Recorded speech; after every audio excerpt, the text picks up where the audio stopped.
The shocking inside story of the most adventurous infiltration in history revealed Trump's failed criticism of SEAL Team 6's infiltration into North Korea. The shocking secret exposed by the New York Times. In 2019, US President Trump personally approved SEAL Team 6's infiltration into North Korea.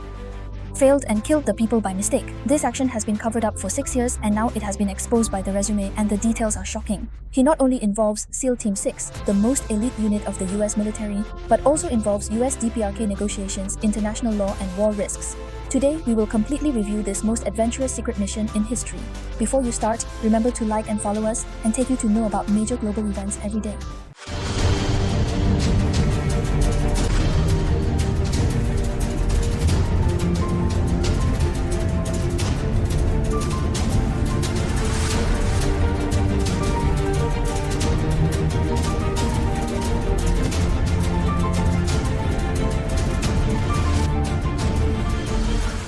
Event Review, a big gamble of high-value monitoring.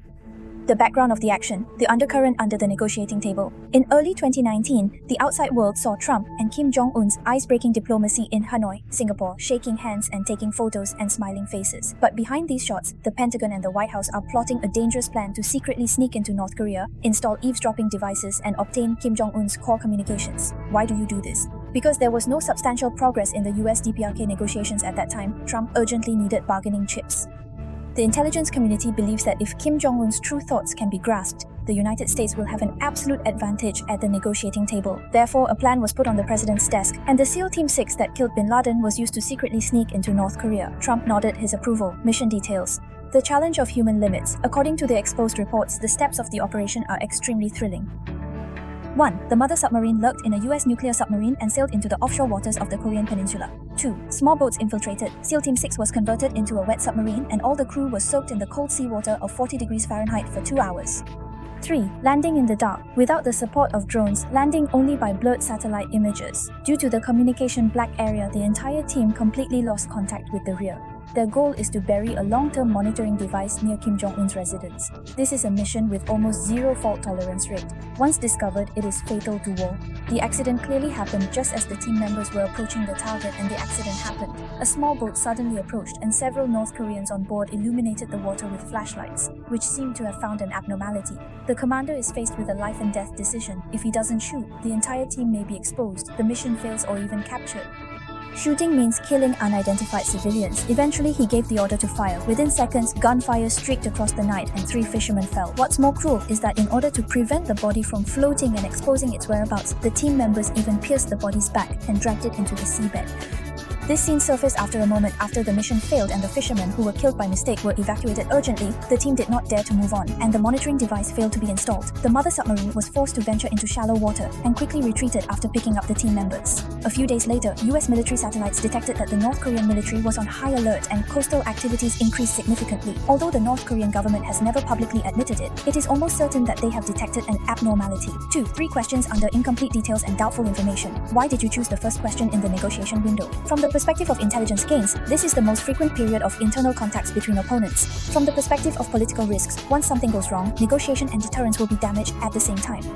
Question 2. Is there no choice to fire? Recently, infiltration and communication at night are limited. If the frontline commander judges that arrest is tantamount to a strategic disaster, it can be tactically defended, but strategically it may not be cost-effective to stop it first and then evacuate. Third, the identity and number of the deceased are currently only described in the range of 2 or 3 civilians, and there is a lack of circulation. Independent forensics cross evidence with third parties, which means that subsequent narratives can still be revised.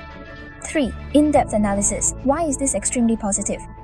1. Military benefits versus systemic risks. If personal monitoring is successful, it is of great value. It not only grasps the negotiation card, but also may provide early warning of nuclear bombs or nuclear activities. However, he tied the 3 risk chains of military affairs, diplomacy and domestic politics to one row, and the accidental mistakes of any node would be amplified to the maximum volume by politics. 2. International law and moral red lines. Secret operations abroad have caused the death of civilians in the region, which is difficult to justify in international law.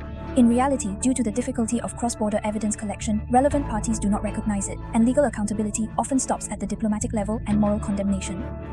3. Supporters of the double-edged sword of shock and stability will say that showing can grind your ability and force your opponent to converge. Opponents will say that a single misfire is enough to destroy the fragile protection and prompt the opponent to comprehensively upgrade counterintelligence and border defense. This double-edged sword is particularly sharp in high-tension zones like the peninsula. 4. The boundary issues of supervision. If there is insufficient communication about institutionalized supervision before and after the event, it may be conducive to confidentiality and mobility in the short term, but in the long run, it will despise the trust between the government, the legislature, and the public. This is not a question of whether you can fight or not, but how to fight within the system. 4. Exposure and controversy. This mission was classified as a top secret within the US military and was not revealed by the New York Times until 2025. What followed was a huge controversy. 1. Legal issues. Trump bypassed Congress to approve covert operations, which may violate oversight regulations. Mistaking civilians and hiding the error breaches human rights law. Second, moral issues are obviously unarmed, but they are killed as a potential threat, and the bodies are deliberately buried afterwards, which is shocking. 3. Political consequences. The US DPRK summit at that time seemed to be a diplomatic breakthrough, but in fact it almost triggered a full-scale crisis due to a manslaughter. Experts say exposure of such actions risks direct US DPRK conflict. 5. Greater enlightenment. This failed action reflects 3 levels of problems. First, the adventurism of superpowers, which did not hesitate to cross the red line of war in order to obtain information. Second, the human dilemma of special forces, which decided to buy death in a few seconds, bringing irreversible moral scars. Third, the lack of institutional supervision. The president bypassed Congress to secretly approve military operations, exposing the loopholes of American power checks and balances. Finally, if it is in the name of national security, can you accept a certain probability of civilian casualties? Are you more worried about the threat of your opponent or the uncontrollability of your own government after crossing the line? Welcome to rational discussion in the comment area. Pay attention to our little blue people. Forward and like.